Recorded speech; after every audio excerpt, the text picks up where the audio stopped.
dum dum dum dum dum dum. It's like this thing can just, the jingle can just continue dum dum, so that I don't do anything. I just do that. Wow. Welcome to Live to Lead. It's a program that is designed to help you and me to live lives of influence and impact. We are persuaded that as long as you are alive, you are given a chance to lead. And by leading, we don't talk titles and positions, but we're talking about you making a difference in your generation, making a difference in your environment. And that is why even today we are so excited to be together once again, with compliments for Bishop and Tintswalo. And as you know, this program is supported by God Never Fails Revival Church, which has been founded, and it is being led by Bishop and Tintswalo. So we are thankful to him for giving us a chance to be able to come together every Thursday, 3 o'clock South African time, for us to sharpen one another. For we know that swords sharpen each other. You are the sword, I'm the sword. But today, what's even more exciting in this month of August, as we wrap up the month of August, we have a female sword. We have a sword that is going to sharpen you. So I am so glad. I'm not going to waste time. I am going to introduce our guest today. She's a motivational speaker, inspirational speaker. She's a leadership consultant. She talks on subjects of versatility, emotional intelligence, social intelligence. She's an author. Of course, the book is not yet out, but it is going to be out very soon, and we're excited about that. She talks about what she calls SIP, S-I-P, SIP. She's talking about what sipping in purpose. She's going to give you some sip of wisdom even today on issues of leadership. So let us welcome Ria Tintswalo Mojapelo, but it looks like in many of your writings you just say Ria Tintswalo. You just Ria Tintswalo. Yeah, Ria Tintswalo. Those Yes. are your first two names, but you have a surname Mojapelo, but you leave it out. You just Ria Tintswalo. Yes. I don't know. Maybe it's because you are a lady.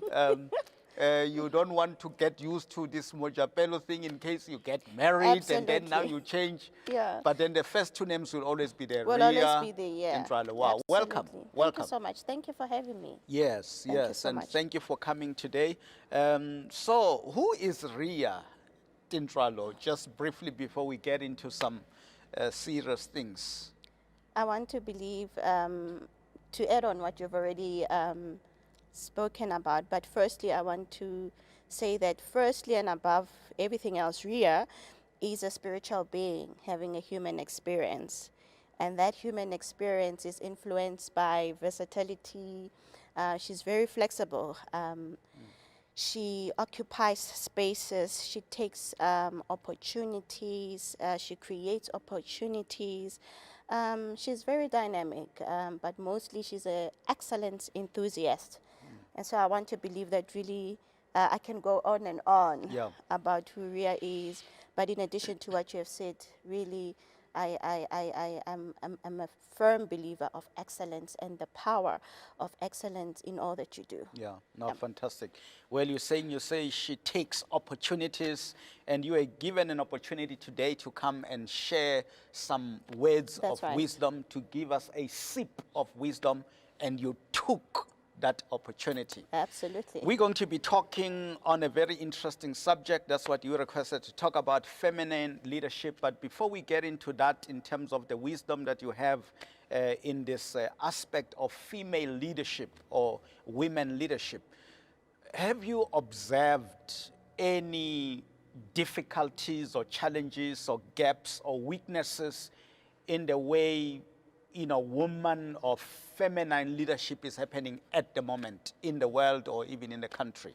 What's your observation about the way women are leading? Are they leading well or not so well? Are there challenges that they are facing, or are there obstacles on their way, etc.? So talk to me about your observation of the state of feminine leadership at the moment, and before later on you can then give us some solutions.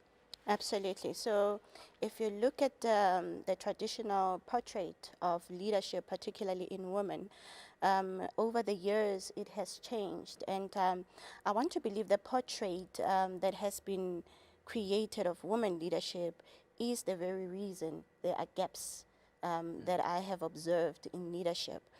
And so you will understand that if you look into that portrait, it creates shortfalls for women. It creates an atmosphere where even women who occupy positions of power, they experience challenges. So now in their roles, be it management roles or be it roles of position that gives them power, they still are faced with these challenges.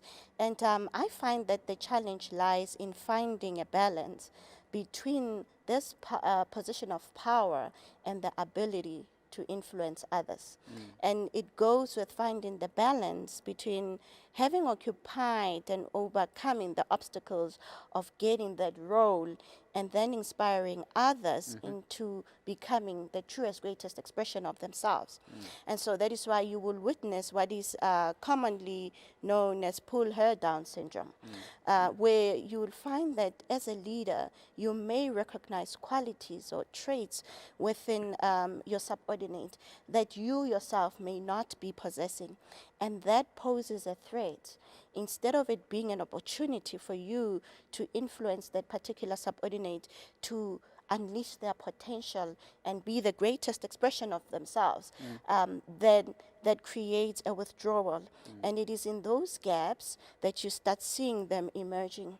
And it could be then a point of influencing the progress of somebody, withholding that progress, or even denying the opportunity for this person to expand on their potential. That is one of the things I find is the greatest gap that then spirals out into all these other challenges that women face under the leadership of other women, that even women themselves in the position of power, they face. Yeah. But do you know of any woman in the world alive today who you think, if many would be like her, it could be a little better? She may not be God, but at least, you know, uh, if many women could be like her, maybe the world would be better in terms of leadership. In the current world, I want to relate it more to the biblical character Yeah, I know that. of Why are you not? Why are you not picking up one woman? Is it? Is it? What's the reason why it's so hard? Even myself, I get asked and said, but who is your hero? Who are you following? I find it very difficult to actually articulate. Perhaps because in one there's one strong character, Absolutely. but another good character is in another person. Is that could be the reason why? It could be the reason to actually find one that possesses all these All the virtues things, yeah. that will then define the portrait of an excellent feminine leader. Of course, there are women that are my role models that I look up to that possess, 1, 2, 3, 5 out of the so many qualities or the virtues that one would then define as critical characters that will then define or give a portrait of an excellent leader. And so, of course, it is, I want to believe it's also because of the reason that we are constantly working at improving ourselves. And so, of course, there are women that I find, if I could share with you one particularly that always draws, or I get drawn to, would be a lady, Marisa Pierre. And she is a nutritional expert, but she's also a spiritual healer, and she's also a motivational speaker. She's an author.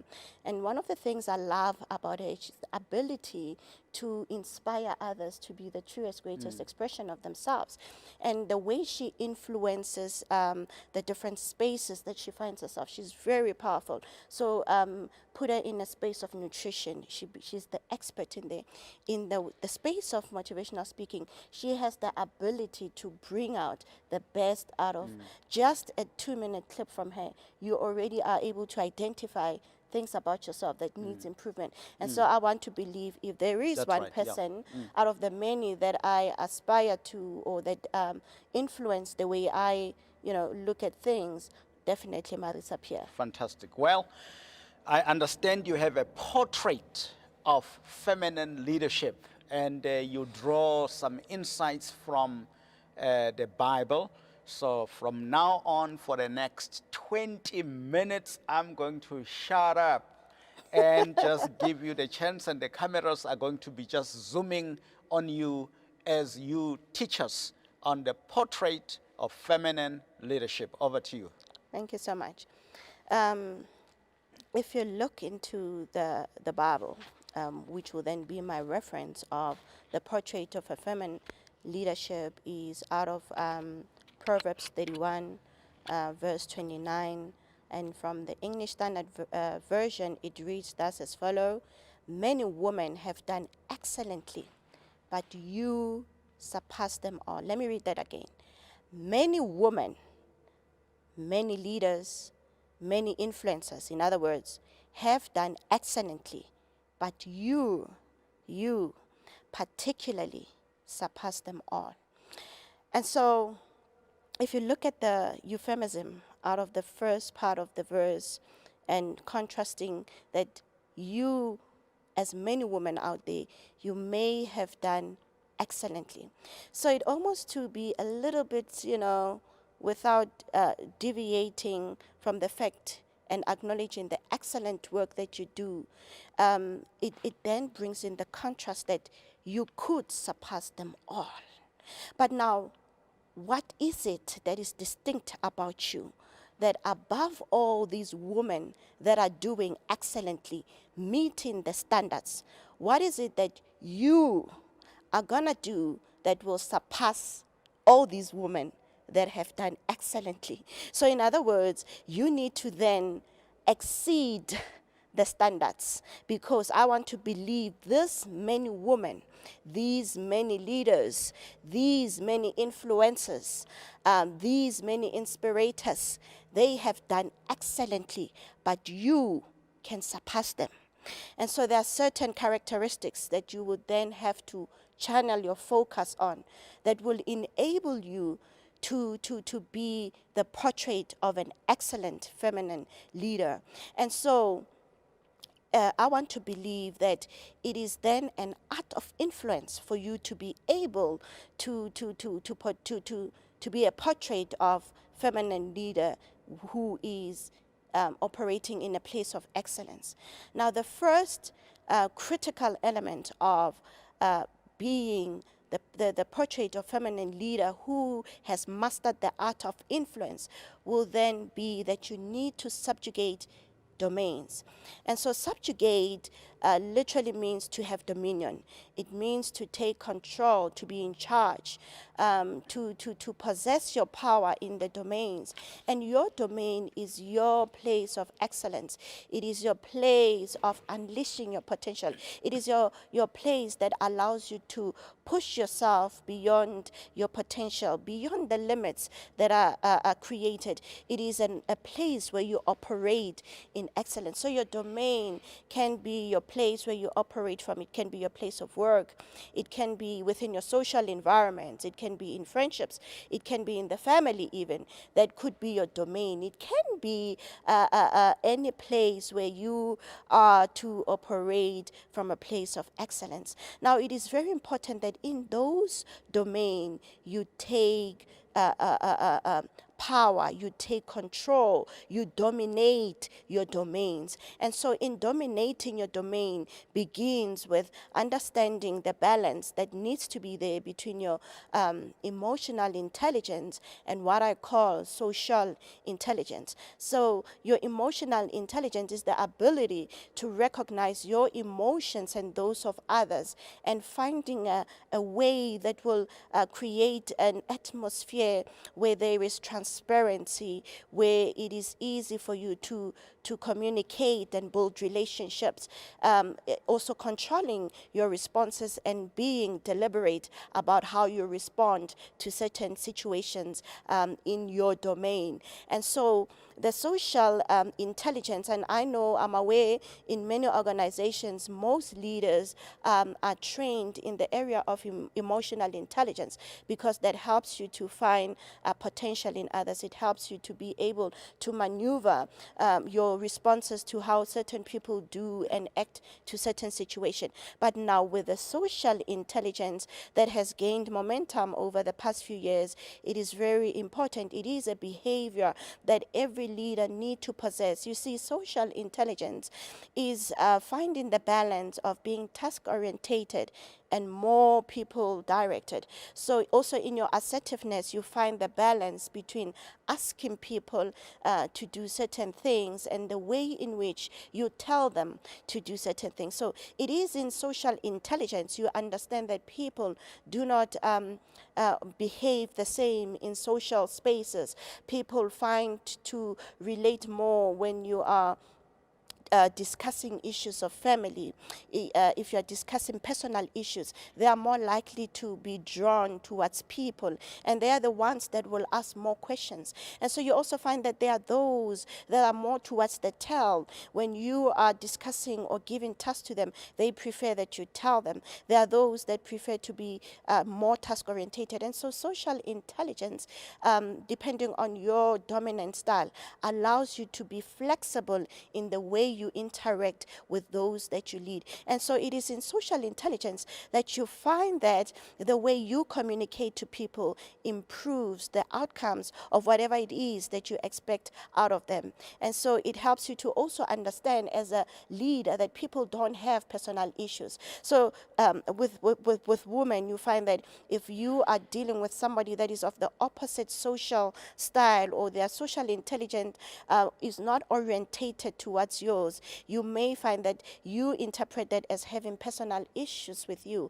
But if you were to learn the skill of social intelligence, you'll understand that this is a person that could be drawn more towards the task and prefers to be told instead of being asked.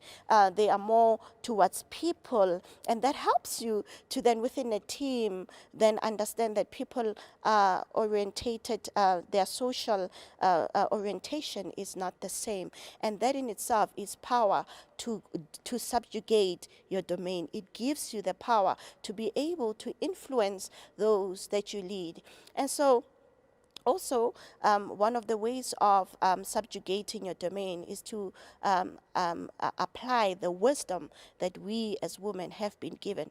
And so it is in the balance, or in the complementary skills of being both emotionally intelligent and also drawing yourself more towards becoming socially intelligent, that you are able to apply wisdom in a way that will give you power in your domain. And so possess social intelligence to be able to subjugate your domain. And so we move to the second critical element of mastering the art of influence. And so we look at multiplying resources. And so it is very important to then be able to recognize the skill and the talent of those that you are leading. You see, even maths is so clever that whatever you multiply by zero is zero. And any negative number that you multiply, you can multiply it even by 10,000, it will give you a negative answer.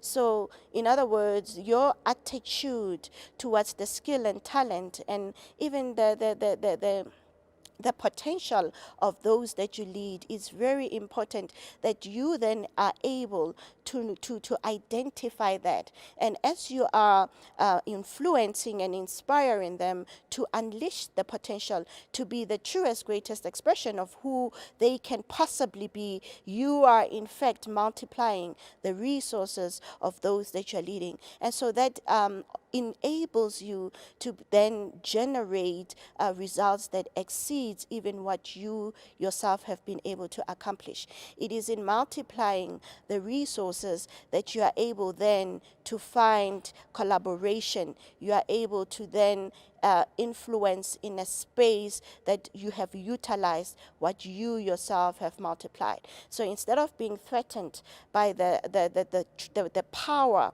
and the traits that your subordinates have, capitalize on growing that. And I tell you, that will then allow you to see the potential growing into excellence and therefore delivering beyond even the expectation. And so it is in multiplying resources that you are able to see that those that you lead needs to be more exceeding than what you have reached yourself. And so another thing would be that if you are not able to multiply your resources, then your leadership needs to be questioned. In other words, leaders lead leaders. If you are leading followers, your leadership needs to be questioned, because if you are leading those that have potential, you are able to then multiply that. You are able to give them skill, you are able to inspire them, you are able to influence, and it is in the mastering of influencing their potential that you will then see the ability to multiply the resources. And lastly, we look at the last critical element, which is then to generate results. And so the one way of generating results is when you have mastered the art of influencing others. You see, mastering the art of influencing others go back to the first two critical points. If you have achieved knowing who you are, because the power of knowing who you are as a leader allows you to generate results from others, because it is in your leadership that the results of those that you lead are a direct reflection of your leadership. And so whatever results that you generate will be as a result of the influence of your leadership. And so to generate results, we as women, we possess, physiologically, we possess a hormone called oxytocin, and it is in women, it is found in a very large quantities as compared to our male counterparts. And so it is this hormone that allows us and enable us as women to be collaborative. We as women thrive in environments that are collaborative. We as women are thriving in environments that allows us to be equal, to create an atmosphere or an environment of equality. It is in this it is innate in us because of this particular hormone that is in us, that we have these maternal instincts. We do not read between the lines. We read the lines to know what is between the lines. And it is because of this maternal instincts that we as women possess. And so it is in that we are able to generate results. And so if you then look at this portrait of feminine leadership, it goes back to knowing who you are, because when you know who you are, you have the ability to subjugate domains. And when you have subjugated the domains, when you have had dominion over the domains, you then have the ability to then multiply resources. And it is in the multiplication of resources that you will then generate results that have a ripple effect. And it is in these results that you will see they are affecting even those that will then come under the leadership of those that you have led. And so again, excellence has that effect. And so as we women then master and take these positions of power, it is very important that we master the art of influence. And it is in this mastering of influence that we will then have this portrait of feminine leadership that has impact that supersedes even our greatest imagination. Wow, wow, wow. What a word.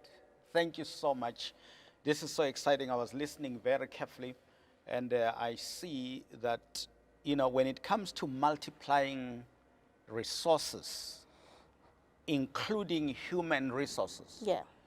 That should actually come naturally to women, because you have the ability to receive Yes. a seed, Yes. And revive it, and multiply it. that's right. And give it back to the universe in a more enlarged fashion. Absolutely. So, and it is so true. And many leaders, actually, it's so sad that they become intimidated by those who report to them.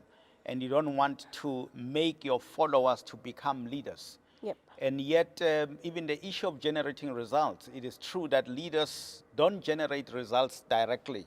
Yes. They generate results through people. Absolutely. So the more you have multiplied people who can work with you, the more Absolutely. results they are going to produce. So what a lesson today. And there you are, live to lead. You are in this world to lead, but leading means influencing other people. It means empowering other people. It means that you are smart in your area of influence, but you are aware that you are not alone in that area. There are other people that you are influencing, but influencing people doesn't mean manipulating them and keeping them as mediocres and suppressing them to remain followers, but you actually are supposed to multiply leaders out of those followers so that together you can produce great results. Absolutely. What a leadership lesson today, and I trust that you have learned a lot. So thank you so much for joining us today. Keep joining us and let other people join. We encourage you that even in your own workspace, you can always come together at this time to watch this material, not only in a given time, but you can do it any other time through our GNF YouTube channel, so that you can be able to learn together and have conversations around these issues. But before I let you go, so where do people get hold of you? Because if you are a speaker, if you are a coach, a facilitator, a trainer, I'm sure there are people having listened to you right now. They would say, we need this woman to come to our organization. And by the way, I want to encourage you to do that. She speaks in every places. The last time I heard her speak, heard her saying she's going to speak was at Auditor General of South Africa. So if she can be speaking at AXA, I'm sure that your organization definitely would benefit from her. So how do they get hold of you? All right, on the social media platforms, I'm on Twitter as Mojapelo Ria. On Facebook, I do have a page called Speaking in Purpose. So those are the two main platforms that I use. Yeah, but they Yeah. can send you an email. Yes, they can send me an email on mojapelo Tintswalo at gmail.com. Yeah. Yeah.